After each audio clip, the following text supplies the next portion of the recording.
People's elbow. Dropped by Biz from the top rope. Boom. People's elbow, 4 out of 10.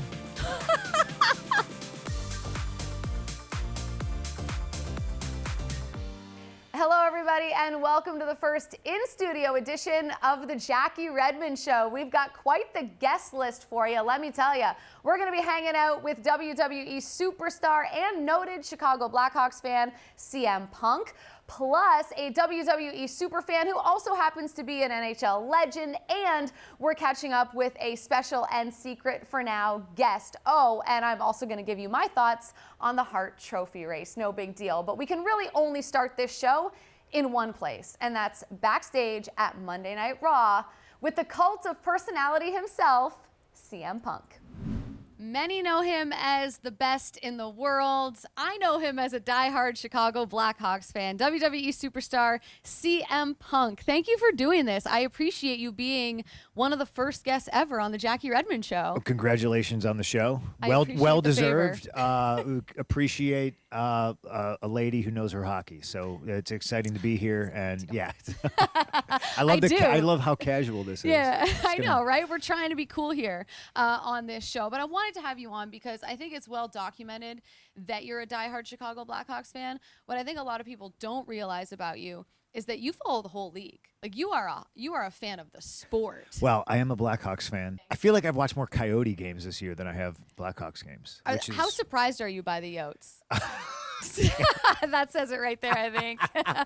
Right? So surprised. Like we were talking off camera about if I'd ever been to the Bell Center, because you need to go to the Bell Center to see the Canadians play. I want to go see the Coyotes play. You want to go to Mullet Arena? Yes. Yeah. What if there's like 4,000 people? Like it's a more intimate Yeah. atmosphere, and now they're actually good. So I imagine that it's even amped up more. Sounds like a great time. People that I know that have gone to Mullet Arena have enjoyed it. But let's get back to you. I am sorry about the news this week. A tough week for you. Very tough week. Speedy recovery, Connor Bedard. Of course. It's been fun watching him play. Had to see him skate for the first time in the NHL, so booked a flight to Pittsburgh. Watched the Hawks beat the Pen. I love Pittsburgh so much. Love Sidney Crosby, and I love them all so much. So it was great to watch the Hawks beat them. He got his first assist. And then I watched the home opener. I got to go to the United Center to watch that, and that was exciting. And superstar, not even in the making. Like, he's really just been everything he has been advertised to be. Yeah, it's pretty unbelievable for an 18-year-old to come into that league with all that pressure, and then everything that's happened over the course of the season so far, and the way that he's handled it has been awesome. Future looks bright for the Chicago Blackhawks. I want to know what came first for you: love of wrestling or love of hockey? I think wrestling, because I was exposed to it first, Okay. just on television. Hockey came a little bit later, but not much later, because I was fortunate enough to see a game played at the old Chicago Stadium. And that blew my mind. And it was just the atmosphere and the physicality. And I didn't know it at the time, but I truly believe the reason I love hockey so much is because it's just a microcosm of life. It's like, this is our family. Mm-hmm. There's 5 of us. And this is my little brother. And if you touch him, I will teach you violence. And if I get in trouble for being violent, I go over here for 5 minutes and I sit and but life goes on, back on the ice. And that's just, I just fell in love with both wrestling and hockey, being exposed to them at an early age. That first game that you went to, what was the crowd like? What was the atmosphere like at that first game that really pulled you in? Everybody always talks about how loud that place was. And I describe it as, I remember walking in as a little kid. I don't know how old I was, 8, and I could see the noise. That's how loud it was. It's like, there's no other way. I don't know what that means. There's no other powerful. way. No other way to describe it. And just watching guys skate like Dirk Graham, Dennis Savard. Eddie. Oh God, love that man. And being in this crowd with all these people getting crazy, where there are 3 fights in the audience. Not players. Not players. No, not on the ice. There was. I wish I could remember what game I saw. I'm pretty sure it was a Minnesota game. So Okay. you know there was fights. It's Norris Division. There's fights. And you were like, these are my people. Yeah, I've arrived. But there was there's a guy in front of me in a business suit, like he just came from work downtown, and he got a beer dumped on him from like next level up, and he got up, disappeared. I didn't think anything of it, and when he came back, he had like toilet paper shoved up his nose, like his lip was bleeding, and he just like sat back down and like watched the game, Just like no big watched deal. the rest of the Just, like, game, took care of something and now and I back. I was like, I'm with my people, you know. Sometimes you got to fight. Yeah, You know what I mean? listen. And I was just like, wow, I didn't know this existed. This is amazing. It sure does. And while we're on the topic of fighting, I would not be a serious journalist if I did not ask for your expert opinion on Paul Bissonnette fighting Bowie at the Winter Classic. I assume you saw the clips. Of course you saw the clips. course. They're viral. The people's elbow. Dropped by Biz from the top rope. Boom. People's elbow, 4 out of 10. I mean, just choice of move. I understand safety being paramount and everything like that, but you know, like I would like to see Biz like maybe pick him up. Yeah. You know, we can go real old school and do airplane spins. I You mean, know there what was mean? there was a table right there as Yeah. well, right? I mean, if you're going to go for it, you should really commit, Yeah. I think. Oh, 100%. Especially goon like Biz. Come on. Yeah, I Yeah, mean, you should have come put him through the on. table. We Should have put him expected through the more of table. you, Biz. We expected more of you. Yeah. Okay, we have talked about this off camera. I'm not sure if you've talked about it in other interviews, but you have like a love of goalies, right? Huge. Why? Where does that come from? Your love of Because- goaltenders. Because there's something wrong with me, just like there's something wrong with all the very best goalies. Okay. You know, and I grew up in an era watching guys like Ron Hextall, and to me, the GOAT, greatest of all time, Patrick Roy. There has to be something like inherently wrong with you if you are willing to sit in the crease and have people like this inch wide, you know, galvanized rubber puck that's frozen and Yeah. you know it's flying at you at like 100 miles an hour, and you're like, I'm okay with this. And people are in your crease and they're trying to kind of run you a little bit, even though no one ever admits it. It's true. Yeah. Yeah, there's just I don't know. There's like this kinship I have with goalies because it's just that looks like a very hard job, a very important job, kind of a thankless job sometimes, and a lot of the times you could be the greatest team in the world if you don't got somebody stopping pucks. Like, how good are you? For the wrestling fans or WWE fans that are watching, I am going to ask Punk a couple of WWE questions later in the interview. But for now, this is a hockey show first. It's all hockey. It's the best thing. I can make fun of you for liking the Leafs. It's all who- he has done since he has come back to WWE. But it's so comforting having Bedard because no matter who supports what team says whatever they want to me, I just go, Bedard. I'm just hoping that the Nylander contract is a good one and that the Leafs can win with 4 superstar players locking up all their money. But we'll see. You want to lock up some money on this right now? You want to make a bet? Yeah, I Of think- what- I think okay, I- what are the details of the bet then, Mr. Punk? Every year for I don't know how long I've made a monetary bet on Okay. it's always the cup final. Okay, fair And enough. it's a lot more fun when I have skin in the game, and I haven't in quite some time. You aren't daring to suggest that the Hawks will make a final before the Leafs. Oh, 100%. Okay. 100%. And Connor Bedard gets a cup before Connor McDavid.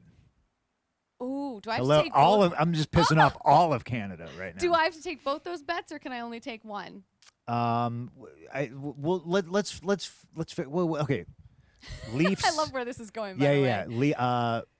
I mean, Hawks are in a final hoisting the cup before the Leafs again. Yeah.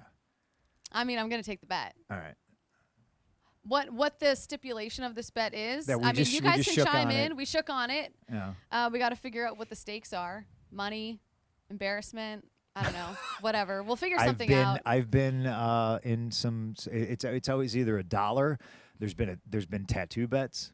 Whoa! Oh my Yeah. gosh. Oh yeah. Okay. Yeah. Listen, I think I'm going like to win this bet. Indian head right here, right here. Hawks logo. Yeah. Right on my arm. I can't commit to that, but if you have ideas for what the stakes should be of our bet, hit us up. Let us know on the social media channels.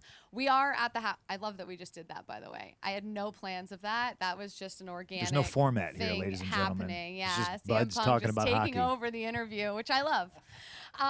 You're back in WWE. The Royal Rumble is coming up. I want to ask you about your first return to Monday Night Raw before you got to address the crowd. You hadn't spoken to the WWE universe yet. I saw you that day. You chirped me about being a Leafs fan. But before you went out, you were all business. Was there any part of CM Punk before going out there on Monday Night Raw that was nervous? 100% of CM Punk was nervous. Returning to wrestling is one thing. Returning to WWE is like a completely different animal, and I didn't know how things would go. And it's not like I was off TV for a super long time. But you still, as a performer, you're still like, are they going to remember me? Are they, and I was legit like in an arena that had not been kind to me throughout my career. First UFC fight was in that building. I didn't even realize yeah, that. like, Wow. so I ran out of things, like bad things. Like a lot of bad things have happened to me in this building. You know what I mean? Got beat up here, But I think it was also like hugely cathartic because I'm very much a guy who, if you ask me if I'm ready, I'm going to tell you no. Because part of the juice is being in front of the live crowd. Mm-hmm. I'm the old guy on the ice now where like I can stretch and I can warm up and I'm not going to be ready until I'm on the ice, the whistle blows and the puck drops. Now I'm ready. So Yeah. I need to be in front of the crowd and I need to see the red light on the camera. And then it's like, okay, now it's go time.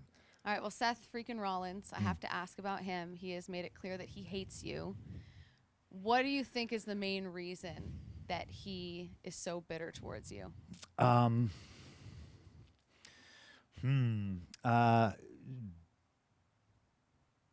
Because I have been everywhere he has been, and he hasn't been everywhere I've been. So we're probably too similar. That's honestly the biggest thing that I can think of is we're very similar. But the difference is I can talk about my career and not have to mention him. He cannot talk about his career without mentioning me. So I understand where he's coming from. I understand. I think he's always felt like he's the little brother, and I've never tried to treat him that way. I've always treated him like a peer, but some people you just can't reach.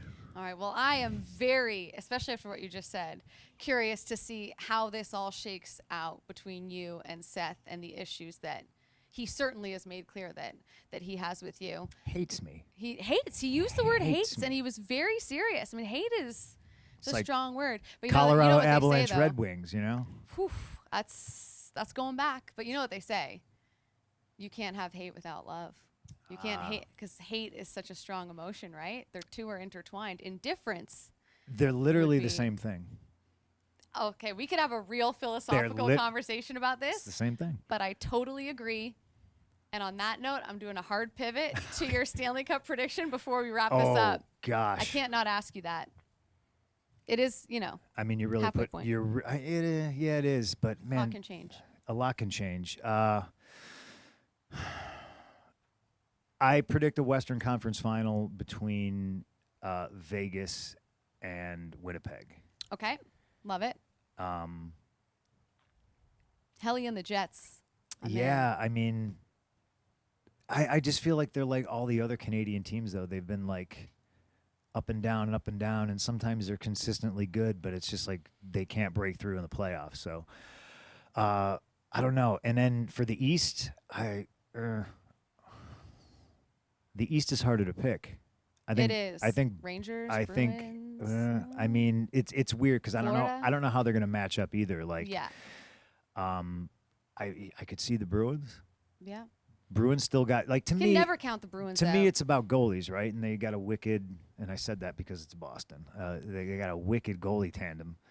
So the East is just, I don't know, it seems harder to pick. I liked it when I always felt like whoever's coming out of the West was going to win the Cup.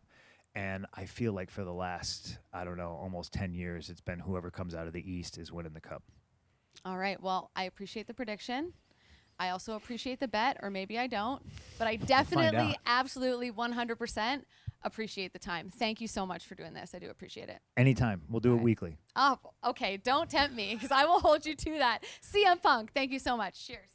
Boom. Huge shout out to CM Punk for making time for this show. I don't know if you've heard, but he is in very high demand. He is one of the biggest WWE superstars ever. And honestly, when I found out we were going to get the CM Punk on the show, it only felt appropriate to call up my good friend who has also coached over 1,000 games at the NHL level, the one, the only, Bruce Boudreau, a WWE super fan. Bruce, how the heck are you? I feel like we have not chatted in so long. I know it seems like, well, it has been since last June, I think, when we worked the finals together. So it's great to be here, Jackie. It's great to see you. Great to see your success going so well.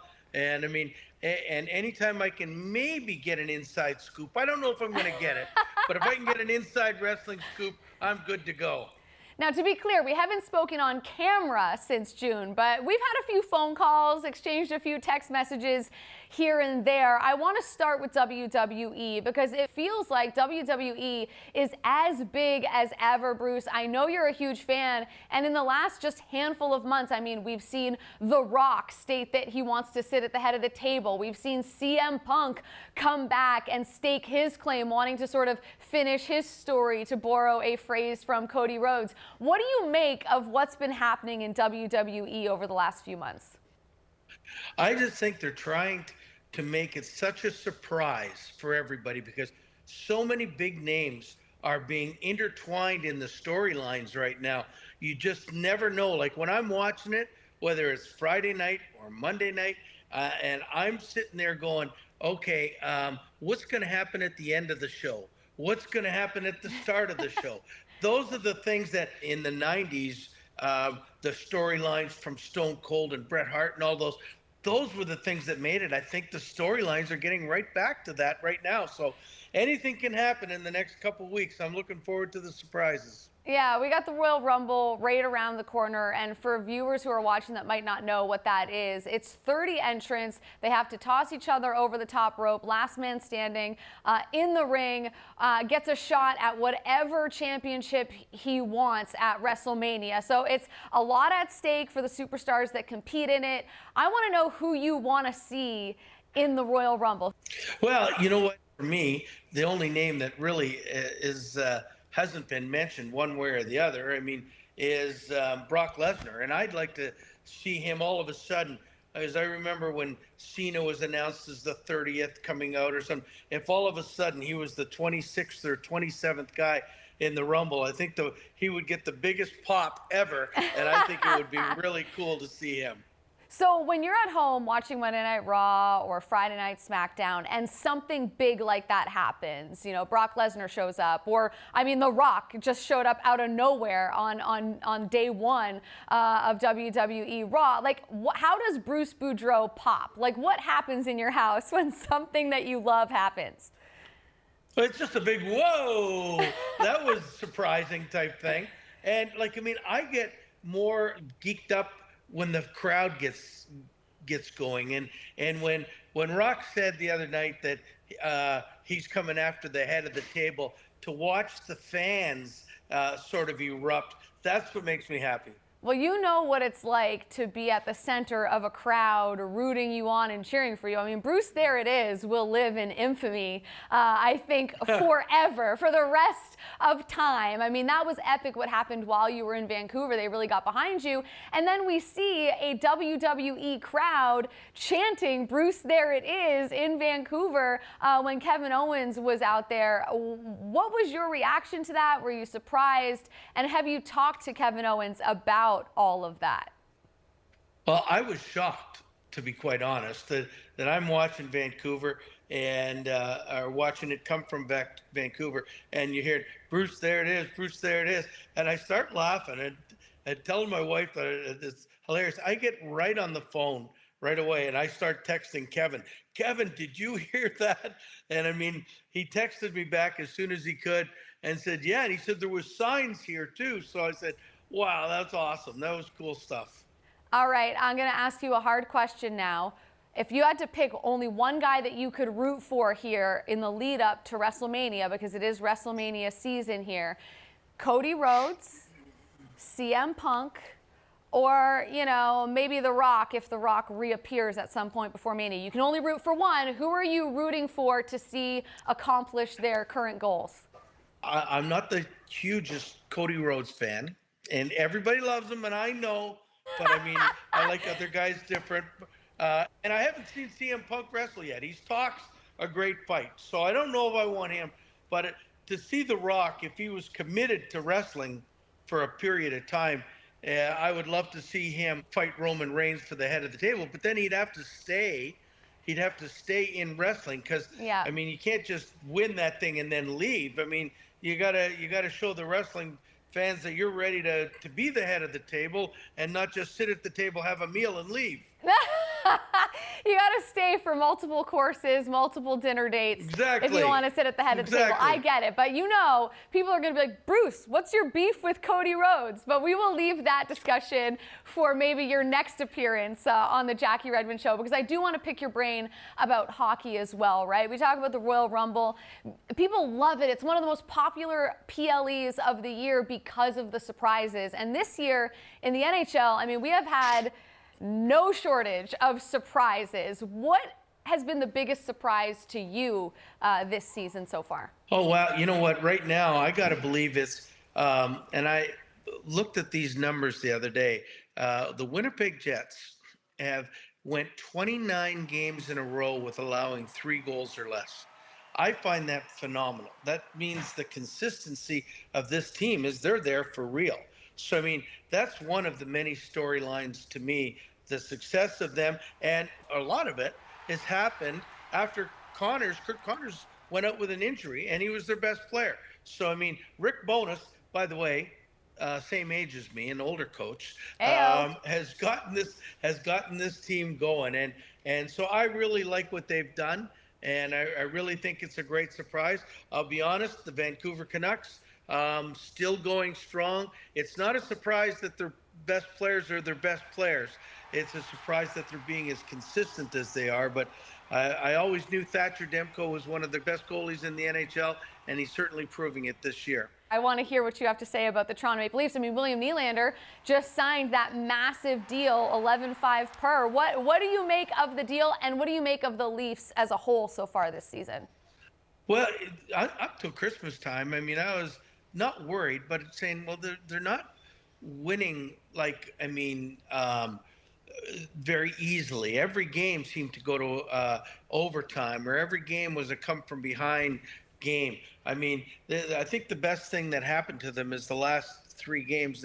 They beat LA in LA, and that was great, a great win, because I think LA is a really good team. But then beating Anaheim, San Jose, and then coming back to San Jose at home tonight, I think they're getting a real footing of how good they can be. It's interesting, and it's nice to see some Canadian teams really in the mix this season and making a push to maybe contend for a Stanley Cup in April. I'm talking about MVP on this show and what it means to be an MVP in hockey. I'm curious your thoughts on, what defines the most valuable player in the NHL. Not best player in the NHL, but most valuable, and who you think fits the bill this year in that category. If I had to say a most valuable player this year, right now, would be Nathan MacKinnon. I think in Colorado, he's done everything. The team is played well, but they've had some real lapses. But the consistency of Nathan MacKinnon, I think he's scored in 21 straight home games right now. There's only been 4 guys that have done that, and I think Gretzky's done it twice. And who are the other guys? I was like Bobby Orr, Phil Esposito. Not bad company. I've heard of them. To keep in. Yeah, So, I mean, I think he is that straw on that team that without him, boy, they'd be a completely different team. Now, I know there's other teams that have done great, but I think without him, they'd be in trouble. Yeah, I mean, when you're putting up basically 2 points a game over a 5-6 week stretch. I mean, that's McDavid territory for Nathan MacKinnon. So he absolutely has to be in the conversation for me. We're not really at the full halfway point yet, but who would your top 3 legit Stanley Cup contenders be? Like, which 3 teams do you think right now have the best shot at winning it all? Wow, it's a great question. And you know what? With me, it seems to change all the time. If you're asking me right now, who's the best team right now, is Winnipeg and Vancouver are the 2 best teams. Do I think they'll be there at the end when everything, and I've been in this situation where it really starts to get ramped up and it's really hard to stay great the whole year. And I think in February and March, the teams that you expect to be great usually end up being great because they have to be great. But because I think the Rangers are going to be there. I think they've got that kind of team. Florida went to the finals last year. They're playing great again. I've always loved Vegas. I mean, even though they're only playing very average right now, I think they're one of those teams that after the All-Star break will say, okay, now we know what we have to do. Let's get going. And they'll be good. And is this the year of the Leaf? I think if they get a goaltender, it could be. But, I mean, until they do, I still think that they're going to have – Bruce. Yeah. You know what, though? And I don't know if any of these guys can fit anybody under the cap. But I do know that no matter what, if I've seen Vegas at a cap at $90 million, and they still get Eichel. So they find a way. I've seen Chicago, when they had their great teams, they still found a way to get another guy under. If there's a will, there's a way. These guys are so smart that the capologists, they find ways to get people in. So if you want a player, at some point, whether you're giving away bonus money for next year and whatever, they're not worried about that. If you've got a chance to win the cup, they're going to get the guy they want. Find a way. And by the way, not enough people are giving enough credit to the Florida Panthers for the first half of their season, considering the way that they started the year with multiple important injuries to some of their key players. But Bruce, you're one of my key players. I love talking to you. You always make time for me. I have so much respect and admiration for you. You are truly the absolute best. So thank you for coming on the show. I could not think of a better person to have on this episode. So thank you so much. Well, you know what? I appreciate it, Jackie, and I can't wait to see you in person maybe this week at the NHL Network. But let's continue this. I love chatting with you off and on and seeing and getting the scoops. So you keep it going. Bruce Boudreau, one of the best ever. I would say one of the most incredible just human beings that I've ever had the chance to work with. So thanks, Gabby. I appreciate you so much. Thanks, Jackie. All right, so we've heard Bruce's thoughts on the Hart Trophy race, but what does it mean to truly be an MVP anyways? I mean, does your team have to make the playoffs to be in consideration? And if not, how far out of the race can you be? Is it about impact or production, being the most talented player or being the most complete player? How do we quantify it? It's a fascinating topic because the answer to those questions are rarely, if ever, completely clear. I mean, I've found myself on opposite sides of these arguments many times, and yes, I am calling myself a hypocrite. Context matters, but the context is always changing, which brings us to this season. Who is the Hart Trophy front runner? Is it the league leader in points as of today, Nikita Kucherov? I mean, he's factored in on 50% of Tampa's goals this season. Yeah, 50. The Bolts might be in the basement without Cooch. But how about Nathan MacKinnon? I mean, he certainly deserves to be in the conversation. The dude has been a man possessed, putting up over 2 points per game for the last month. That's McDavid territory. Nate Dogg means business. We can't forget about Connor McDavid, though, right? He is the consensus best player in the world, but we already have an award for being the best. Ever since McDavid's gotten healthy, though, the Oilers have been so much better. In fact, McDavid has gone from 53rd in points to the top 5. That's honestly so good, it's dumb. The Oilers are hot right now, but we also know what they look like when the goalie can't stop a puck. Stuart Skinner and his increasing save percentage might be more valuable to Edmonton this season than anything else. I said what I said. And the really interesting one, for me anyways, is 36-year-old Sidney Crosby, one of the great all-around players ever, and having what I consider to be an MVP-worthy season on the back end of his career. There's just one problem. He's not leading the league or even top 5 in any major offensive category. He is, however, first in faceoffs taken and faceoffs won. He continues to be one of the top producers at 5-on-5, and he's on pace for a career high in plus minus. Yeah, that's right, it does matter to an extent, especially when you're on a mediocre team.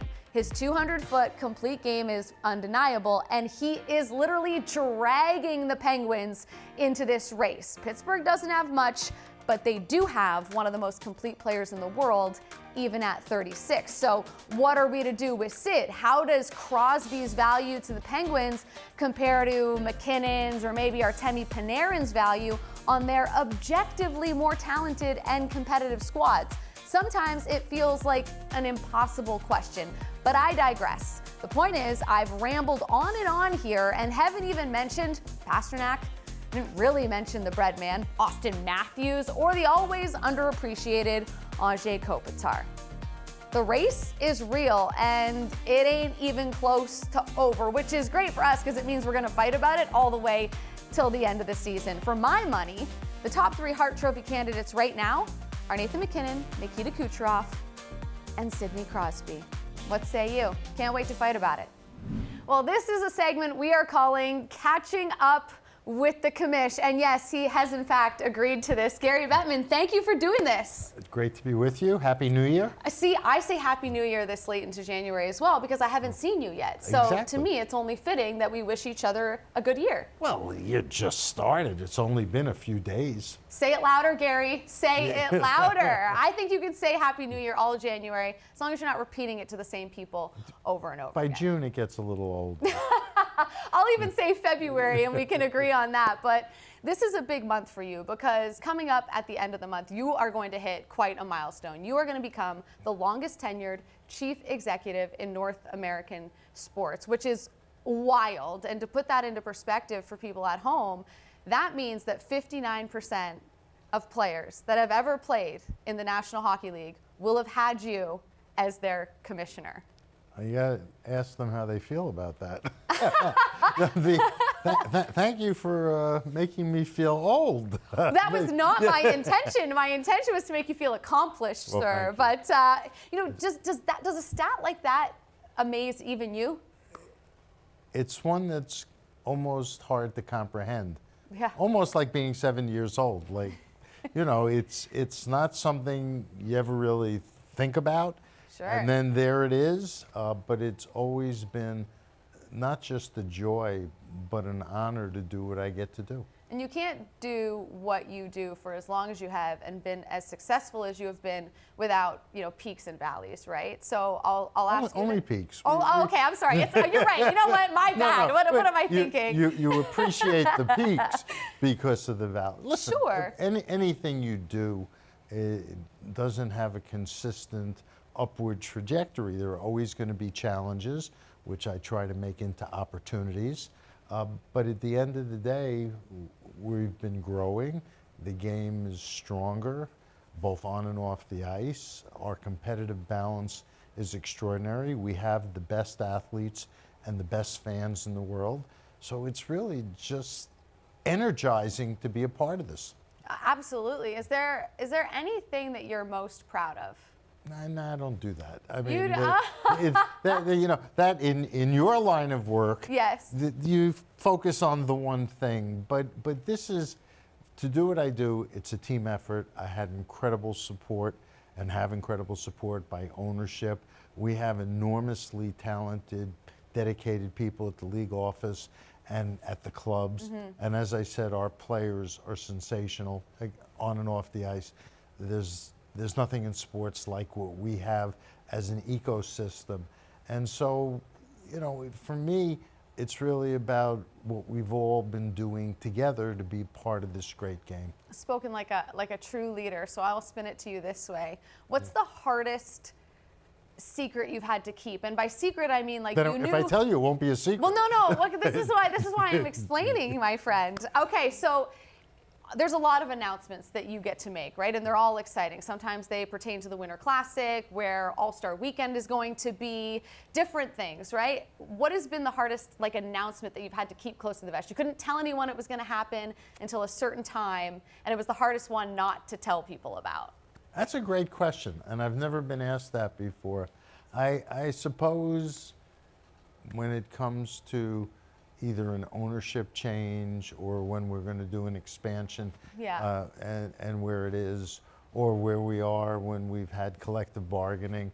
I mean, again, it's never just one thing, and we try not to keep too many secrets. If anything, particularly with the clubs and publicly, we try to be transparent, okay, because we want our fans and everybody associated with the game to feel a connection to the game, and to have that connection, you want to feel a part of what's going on. So what you're saying is when you knew Vegas was getting a team, it was exciting. Except it probably wasn't a well-kept secret, because when we went out there for the press conference, everybody knew why we were there. I know, you have too many insiders in this sport, you know? They're good at doing their jobs, Terrific. to say the very least about that. I want to get your thoughts on the PWHL, because it is off to a sensational start. Yeah. They are packing arenas.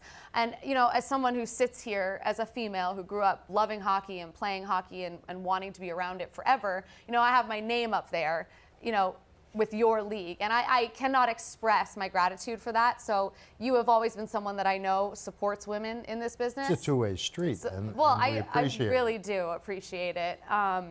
What have you made of this start for Well, PWHL? I think we've been very clear over the years that as long as organizationally women's hockey was fragmented, it was never really going to get off the ground. And the Walters Group with Billie Jean King finally got everybody to come together. And we've been working very closely with the PWHL, particularly in the startup phase, where we have obviously a lot more infrastructure than they do. And we've been helping them to the extent they wanted, deal with the issues that they needed to deal with to get off the ground. I think they're off to a great start. I think it's wonderful to see. They're going to be part of All-Star Weekend, and we want to use our platforms to help raise the profile, because it's good for women and girls. I have And young two- boys? Yes, but I have two daughters, adults. I have 5 granddaughters with a 6th on the way. And so at the end of the day, I think it's great for sports, it's great for women, it's great for young people, and we're happy to be supportive. Yeah, it really is exciting to see the ripple effect of that league sort of taking off and be supported in the way that they've been supported by the NHL, by people that love hockey in general, and the media as well. And the story came out about some board members for that league coming to you seeking advice, and it was you that suggested, hey, Ottawa is probably a place that you should think about. Why was Ottawa, you know, one of the teams that you suggested to the PWHL? Because their opener was outrageous. Ottawa has great sports, particularly great hockey fans. It's the nation's capital. I felt that based on the priority of markets they were looking at, I said, I think it would be good for the league and its prominence to be in Ottawa and to have that kind of profile and support. And, you know, I only made it as a suggestion, but I guess it resonated, and I guess it was an okay suggestion. Yeah, it appears that is the case. You know, in the PWHL, I want to ask you some fun questions now, Sure. because this show is about passion for the game. Weren't these fun? Yeah, well, good. you're Yeah. always fun, Gary. But, you know, the PWHL, they're experimenting with some things. You know, a lot Yes. of people talking about the shorthanded goal, ends the power play. I won't ask you if the NHL is ever going to think about that, but I am curious what the strangest or most random game change suggestion you've received, whether a fan, a friend, a family, just anybody. Well, actually, the one that comes to mind was a mistake for a couple of years. Okay. And that was the zero tolerance foot in the creek. Okay. When we were basically calling back goals we shouldn't have been calling back.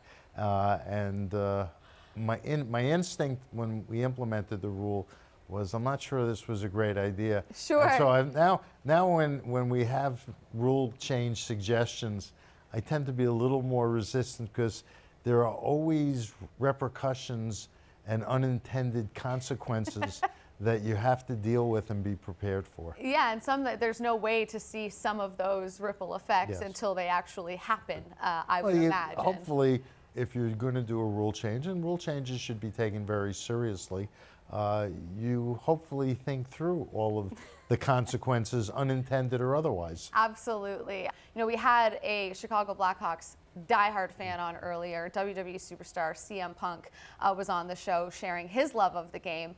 Have you ever watched WWE? Did you ever have a wrestling phase as a kid or anything like that? When I was a lot younger and I was a kid, and it used to be on, I think, Saturday nights Yep. on over-the-air television, I would watch it. But not. I do remember when my son, who's now almost 40, was either 6 or 7. He was very much into it, and we were having the discussion about whether or not it was real. and I remember he asked me to take him to a match, and I did. And after 5 minutes, he pointed to what was going on and said, "See." Well, listen, I love that you've been to a show and you've seen kind of the production and the performance and the entertainment Very impressive. that is WWE. It's quite a show. CM Punk is a massive fan. I'm curious, like, who is the most interesting person that you've met through hockey? I'm sure you've met wrestlers, you've met celebrities, rappers, Well, politicians, I'm sure. I've met presidents. Okay. I met Queen Elizabeth. What? And that was pretty cool because of all the people I've met, she was at it longer than anybody else. Yeah. It was on, I think it was her 50th Jubilee when she went through Canada, and she actually attended a Vancouver Canucks, San Jose Sharks exhibition game and dropped the puck. What did you guys talk about? Well, it was a brief conversation Yeah. because you have to let the royal family do the primary focus, but it was really about the game. Well, the reason I bring up CM Punk as well is because in wrestling, they say as long as you're getting cheered or booed, you're doing everything right. And you know a little I thing. feel the same way about that. Well, Silence means they don't care, and that's not a good thing. Exactly. You only boo when you're passionate about something. But with you, it's a fascinating thing because you've embraced it, right? And it's kind of become, I get booed? I mean, Yeah. once in a while. But it's become this tradition that I think we're at the point now where people boo, they don't even know why they're booing. They just know that it's what you do. And it's not limited to me. Other commissioners get booed. Yeah. Politicians get booed. It's the world we live in. But the most important thing, and you hit it, is people are feeling a connection, a response. And if they want to boo, that's better than sitting on their hands. Have you always had that perspective, or when did you start to lean into it? Because we've No, seen you make jokes about it at drafts and certain My things. attitude in doing this job was I would never be as good or as bad as the world said, right? Yeah. You just have to do what you think is right, do your homework, try your best, do your decisions for the right reasons, and that's how you get a good night's sleep. All right, we're going to wrap this up with some quick rapid fire personality questions. Is that okay with you? I don't think I have a choice, so let's go. Oh, you absolutely have a choice, but I'm glad that you're going to play the game. All right, who is the most famous person in your phone off the top of your head? The most famous person on my phone. You know what? It's hard to say because I've met a lot of great people.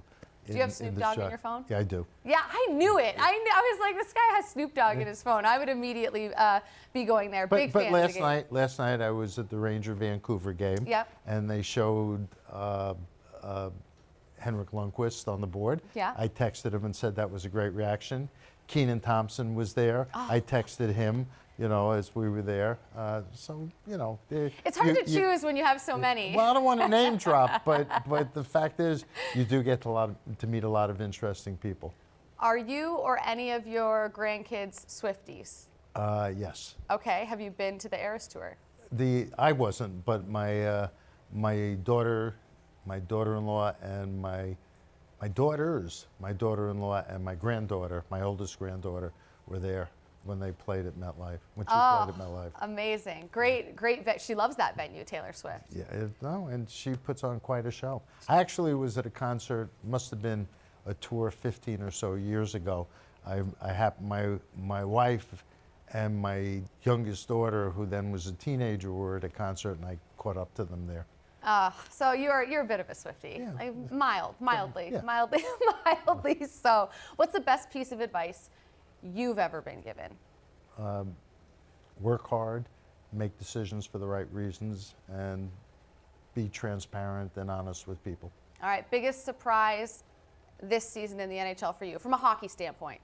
Team, player, whatever you want. You know, it's really more what we're seeing is incredible games. A lot of something like 45% of our games are come from behind victories. Our competitive balance is extraordinary. I think it's the best in sports. Our games are fast, skillful, and most of all, entertaining. I forgot, I lied. One more. Where's the next Winter Classic? I'm not ready to make that. That's one of those secrets that I'm keeping. You and your secrets. No, I'm just kidding. Gary, honestly, I really appreciate the time sitting down and doing this interview. I know I don't always ask the most common questions, but I try to have fun, and I do appreciate that you put up with it and that you're letting me have this show. It really means a lot to me. Great to be with you, and thanks for all you do to cover our game. Well, I love the game, so that's where it all comes from. We are out of time with the commish. We're hoping we're going to rope him back, we think, in a couple of weeks to catch up down the road, but I appreciate the time. Thank you to everybody for watching. Thank you to Bruce Boudreau. Thank you to CM Punk. Appreciate your time, and we will see you next week for episode 3. Thanks for watching.